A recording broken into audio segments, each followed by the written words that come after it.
সুপ্রিয় দর্শক, সাজ্জাদ কাদির স্বাগত জানাচ্ছি আমাদের চ্যানেলে। এই মুহূর্তে আপনি অবাক হবেন, আপনার কাছে বিস্ময় জাগাবে এমন একটি বিষয় নিয়ে কথা বলতে এসেছি। সেটি হচ্ছে যে আওয়ামী লীগকে ফেরানোর পক্ষে তারেক রহমান।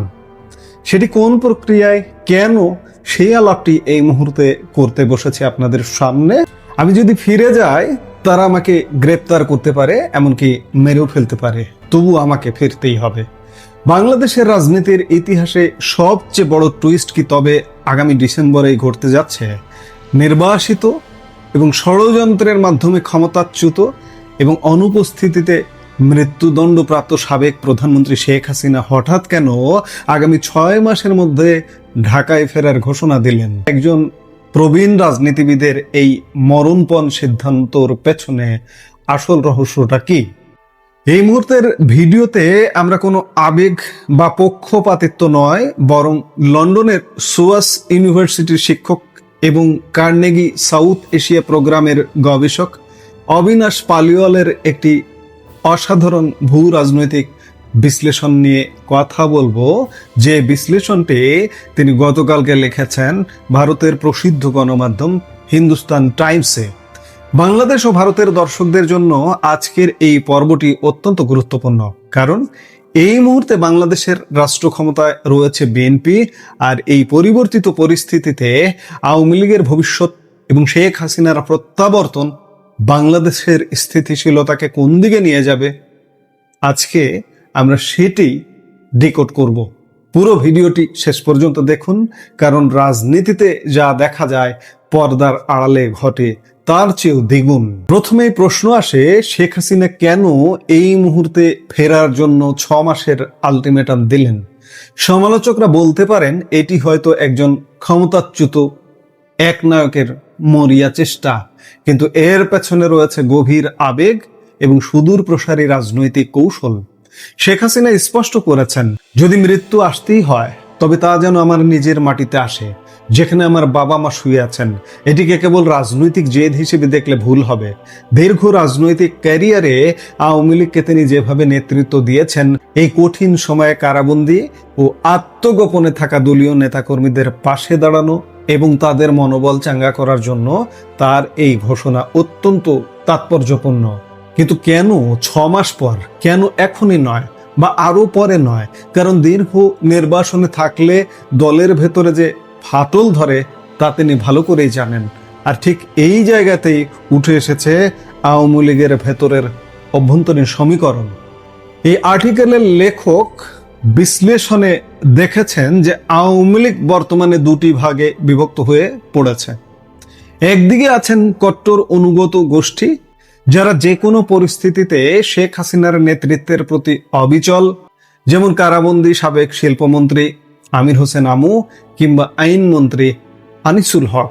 অন্যদিকে রয়েছেন একদল সংস্কারপন্থী নেতা, যারা ব্যক্তির চেয়ে দলের আদর্শকে বেশি প্রাধান্য দিচ্ছেন, যেমন সাবেক পরিবেশ মন্ত্রী সাবের হোসেন চৌধুরী। বর্তমান বিএনপি সরকার এবং ডক্টর ইউনূসের নেতৃত্বাধীন অন্তর্বর্তীকালীন প্রশাসনও কিন্তু এই সংস্কারপন্থীদের মাধ্যমে একটি সংশোধিত আওয়ামী লীগকে মূলধারার রাজনীতিতে ফিরিয়ে আনতে ইতিবাচক মনোভাব দেখিয়েছিল। সাবের হোসেন চৌধুরীকে সেই নেতৃত্বে দেখার আলোচনা উঠেছিল, যদিও অনুগতদের প্রতিশোধের ভয়ে তিনি পিছিয়ে যান। এখানে একটি অত্যন্ত গুরুত্বপূর্ণ রাজনৈতিক যুক্তি রয়েছে। সমালোচকরা বিগত দিনগুলোতে আওয়ামী লীগের একক কর্তৃত্বের সমালোচনা করলেও দলের এই অভ্যন্তরীণ কাঠামো প্রমাণ করে যে আওয়ামী লীগ কোনো এক ব্যক্তির পকেট সংগঠন নয়। এর ভেতরে এখনো এমন নেতৃত্ব রয়েছে যারা সুস্থ, নিয়মতান্ত্রিক ও গণতান্ত্রিক ধারায় রাজনীতি করতে সক্ষম।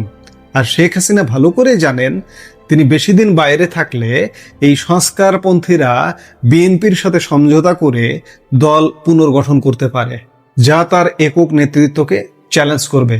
তাই দলের অস্তিত্ব রক্ষার্থেই তার এই ফেরার তাগিদ। এবার আসা যাক বর্তমানে রাষ্ট্র ক্ষমতায় থাকা বিএনপির কৌশলে। শেখ হাসিনার ফেরার ঘোষণায় বিএনপির ভেতরে দুটি ভিন্ন মতাদর্শ রয়েছে। প্রথমটি হলো বাস্তববাদী বা প্রাগম্যাটিক দৃষ্টিভঙ্গি। বিএনপির সিনিয়র নেতা ও সরকারের প্রভাবশালী মন্ত্রী যেমন সালাউদ্দিন আহমেদ, মির্জা ফখরুল ইসলাম আলমগীর, ইকবাল হাসান মাহমুদ টুকু এবং আমির খসরু মাহমুদ চৌধুরীর মতো নেতারা মনে করেন আওয়ামী লীগের ভেতরের সংস্কারপন্থীদের রাজনীতিতে ফেরার সুযোগ দেওয়া উচিত। কেন? কারণ এতে জামাতে ইসলামী এবং ন্যাশনাল সিটিজেন পার্টি বা এনসিপির রাজনৈতিক প্রভাবকে নিয়ন্ত্রণে রাখা যাবে। একটি দুর্বল এবং নিয়ন্ত্রিত আওয়ামী লীগকে মাঠে রেখে বিএনপি নিজের রাজনৈতিক ফায়দা তুলতে পারবে। দলটির শীর্ষ নেতা এবং বর্তমান প্রধানমন্ত্রী তারেক রহমানের সহানুভূতিও এই বাস্তববাদী চিন্তার দিকে রয়েছে বলে বিশ্লেষকরা মনে করছেন। অর্থাৎ আমরা শুরুতে যেটি বললাম বা থাম্বনেলে যেটি লিখেছি যে আওয়ামী লীগকে ফেরানোর পক্ষে নিজে তারেক রহমানও। আমি এই প্রসঙ্গে দুটো কথা বলতে চাই যে তারেক রহমান প্রধানমন্ত্রী, তিনি রক্তে মাংসে গড়া একজন মানুষ, তিনি বাস্তববাদী হওয়াটাই স্বাভাবিক। দলীয় প্রধান, তিনি বোঝেন যে আওয়ামী লীগকে দাবিয়ে রাখা সম্ভব না, কিংবা আওয়ামী লীগকে বাদ দিয়ে বাংলাদেশ শাসন করা, বাংলাদেশ চালানো সম্ভব না। তিনি এটি বোঝেন, যার কারণে তিনি বাস্তববাদীদের পক্ষে। দ্বিতীয়ত, বিএনপির মধ্যে একটি কট্টরপন্থী দৃষ্টিভঙ্গি আছে। বিএনপির তরুণ ও মধ্যম সারির নেতারা মনে করেন আওয়ামী লীগের উপর নিষেধাজ্ঞা বহাল রাখা উচিত, কারণ তারা ভয় পাচ্ছেন আওয়ামী লীগ মাঠে নামলে রাজপথ আবার উত্তপ্ত হবে এবং স্থানীয় পর্যায়ে ক্ষমতার যে ভাগাভাগিতে তীব্র প্রতিযোগিতা তৈরি হবে সেটি তারা মেনে নিতে পারবেন না আপাতত। এই মুহূর্তে দেশের অর্থনীতিকে পুনরুদ্ধার করা এবং জনগণকে একটা শান্ত পরিবেশ দেওয়াই সরকারের মূল লক্ষ্য। তাই অতীতের তিক্ত স্মৃতি মাথায় রেখে বিএনপি, জামাত এবং এনসিপি আপাতত আওয়ামী লীগকে রাজনীতির বাইরে রাখার একটি অলিখিত ঐকমত্যে পৌঁছেছে। এটি কট্টরপন্থী দ্বারা নিয়ন্ত্রিত এবং মাঠের অবস্থা কিন্তু এখনো সেটি। এখন পর্যন্ত বিএনপির এই যে আওয়ামী লীগের প্রতি যে ধরপাকড়, মার কাট অ্যাটিটিউড গুলো চলছে, এগুলো কিন্তু কট্টরপন্থীর সাথে, কট্টরপন্থীদের ভিত্তিতে, কট্টরপন্থীদের মতামতটাই এখন পর্যন্ত বিএনপিতে প্রাধান্য পাচ্ছে এবং এর সাথে আছে জামাত, এর সাথে আছে এনসিপি। এই পুরো রাজনৈতিক দাবার ছকে জামায়াতে ইসলামী এবং এনসিপির ভূমিকা অত্যন্ত স্পর্শকাতর। আওয়ামী লীগের প্রতি তাদের ক্ষোভ ঐতিহাসিক এবং গভীর। বিশেষ করে 2024 সালে জুলাই মাসে শিক্ষার্থীদের ওপর চালানো দমন পীড়নের তারা একটা অভিযোগ, মিথ্যা প্রপাগান্ডামূলক একটা অভিযোগ তারা দিয়ে এবং ফ্যাসিস্ট বলে এখনো বলে যে আওয়ামী লীগ ফ্যাসিস্ট, আওয়ামী লীগ আসতে পারবে না, কারণ আসতে পারলে তো তাদের বিপদ। এবং বিগত বছরগুলোতে জামাত তাদের উপরে যে বিচার, তাদের দলের নেতাদের বিচার করা হয়েছে, তাদের যে রাজনৈতিক নিষিদ্ধতা এসছে, এগুলোর বলা যায় জামাত এখন প্রতিশোধ নিতে চাইছে বা প্রতিশোধ নিচ্ছে। সেই প্রতিশোধের মধ্যে আমরা এখনো পর্যন্ত অবস্থান করছি। জামাত ও এনসিপি ভালো করেই জানে যে বাংলাদেশে ইসলামপন্থী রাজনীতির একটি নির্দিষ্ট সীমারেখা রয়েছে এবং মাঠ পর্যায়ে বিএনপি শক্তিশালী। তাই তারা বিএনপির মেয়াদের শুরুতে কোনো আন্দোলনে গিয়ে রাজনৈতিক শক্তি তারা ক্ষয় করতে চায় না। কিন্তু যদি বিএনপি কোনোভাবে সংস্কারপন্থী আওয়ামী লীগকে পুনর্বাসন করে, তবে তো জামাত এনসিপি জোটের জন্য অস্তিত্বের সংকট তৈরি করবে। আর তেমনটা হলে তারা রাজপথে কঠোর আন্দোলনে নামবে, যা দেশকে একটি নতুন রাজনৈতিক সংকটের দিকে ঠেলে দিতে পারে। তাহলে বাংলাদেশের সামনে এখন পথ কি? অবিনাশ পালিওয়ালের এই বিশ্লেষণ আমাদের একটি অত্যন্ত গুরুত্বপূর্ণ সত্যের মুখোমুখি দাঁড় করায়। শেখ হাসিনার প্রত্যাবর্তন এটিকে একটি ঐতিহাসিক সুযোগ হিসেবেও দেখা যেতে পারে। বাংলাদেশ যদি নিজেকে একটি পরিপক্ক গণতান্ত্রিক রাষ্ট্র হিসেবে প্রমাণ করতে চায়, তবে প্রতিহিংসার রাজনীতি বাদ দিয়ে আইনি ও প্রাতিষ্ঠানিক প্রক্রিয়ার দিকে হাঁটতে হবে। বাংলাদেশের রাজনীতিতে দীর্ঘকাল ধরে উইনার টেক্স অল বা যে জিতবে সেই সব লুটবে এই সংস্কৃতি চলে আসছে, কিন্তু এটি কোনো চিরন্তন নিয়ম হতে পারে না। দেশের দীর্ঘমেয়াদী স্থিতিশীলতার জন্য রাজনৈতিক দলগুলোকে আজ হোক বা কাল হোক সহনশীলতা ও সমঝোতার রাজনীতিতে আসতেই হবে। আওয়ামী লীগকে চিরতরে বাংলাদেশের রাজনীতি থেকে মুছে ফেলা অবাস্তব এবং টেকসই নয়। তাই দলটিকে নিষিদ্ধ করে বা দূরে ঠেলে দিয়ে সংকটের সমাধান হবে না।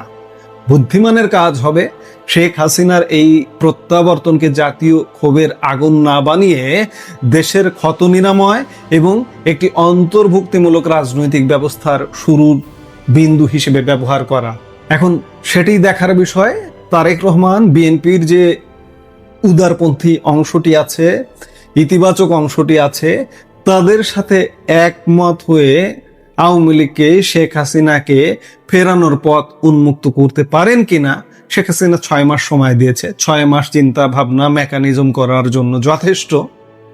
আমরা সেটাই দেখতে চাই যে বিএনপি আসলে কি করছে। বিএনপি যদি ইতিবাচক ধারায় না থাকে, বিএনপিও চরম চরম রাজনৈতিকভাবে ক্ষতির সম্মুখীন হবে। ইতিমধ্যে বহু পাপ হয়ে গেছে, পাপ আরো বাড়লে বাপকেও ক্ষমা করবে না। আমরা আশা করব, প্রত্যাশা করব যে তারেক রহমানের যে মনোভাব, যে উদারপন্থীদের সাথে একমত হয়ে আওয়ামী লীগকে রাজনীতিতে ফেরাবেন, শেখ হাসিনাকে ফেরাবেন। এই মুহূর্তের ভিডিও থেকে বিদায় নিতে চাইছি। দেখা হচ্ছে পরবর্তী ভিডিওতে। সে পর্যন্ত ভালো থাকুন, সুস্থ থাকুন। আমাদের ভিডিওগুলো নিয়মিত পেতে সাবস্ক্রাইব করুন সাজ্জাদ কাদির ইউটিউব চ্যানেল এবং লাইক, কমেন্ট, শেয়ার করে সাথে থাকুন।